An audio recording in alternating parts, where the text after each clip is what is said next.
When we use terms like justice, justice is a values-based principle. You can't use that and go about your work and not actually be committed to the values. There's so many connections between the exploitation of the land and the exploitation of the people that, if we want to have racial justice, we want to have equity and social justice, we really have to have climate justice too. When I think of climate justice, I really think of the opportunity of having those communities to have enough resources, to have enough information, to be resilient enough to go through what is inevitable now for us, is really experiencing the changing climate and all the disasters and ailments that it comes with. So we're talking about justice. You have to talk about actually closing those economic gaps. You have to look at actually including those voices of folks who have been left out and listening to what it is they have to say and centering that work around that. How do we create opportunities for BIPOC communities, for folks who have been left out at that upstream level? If you're not talking about that, you're not really talking about justice.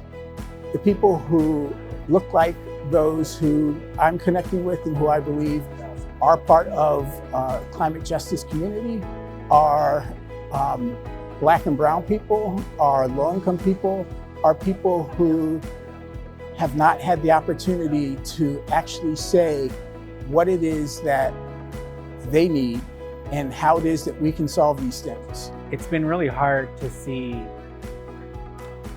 how much my community is impacted disproportionately across all fields. It's in the area of health, in the area of resources, and now really with climate change, my community seems to be one of the communities that's hit the hardest and resourced the least. For me, the community that prioritizes climate justice is not the community that we typically see when we talk about folks who are at the table talking about climate and environment. A community that prioritizes climate justice has equal opportunities for all, to have ownership over their work, ownership over their land and over resources, and not just having the people in power and the people at the top hoarding all of these things and then making decisions that affect the rest of us at the bottom. A lot of the climate planning, to my understanding, at this level have revolved amongst decision makers with a lot of power, but also really revolving around a lot of the science and the carbon mitigation and industry, and really few times has it really come at the community level and really started the planning at this level, I guess you want to say. And so it's really exciting and really awesome to see a new approach to climate planning and having community be a much larger and centered throughout the whole park. What I feel hopeful about is being in the space where I am now, working with people who are inspired and do see opportunity in doing things differently. It's energizing, it's revitalizing for me, it gets me up in the morning, and I see that things can be done in a different way.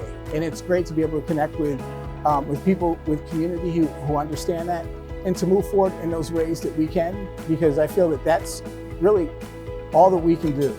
I think that things are changing. There's this idea that a lot of people talk about, the great turning, and we're just at the beginning of it.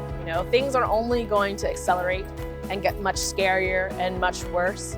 And I always tell people that, the only way out is through. The only way for us to really stop what's going to happen, what is actually happening right now, is to gather people power. And so I'm really excited to be here because I think that's what we're doing. We're creating people power. We're envisioning a new world, and we're making plans to fight for that world at all costs. Yeah, no problem.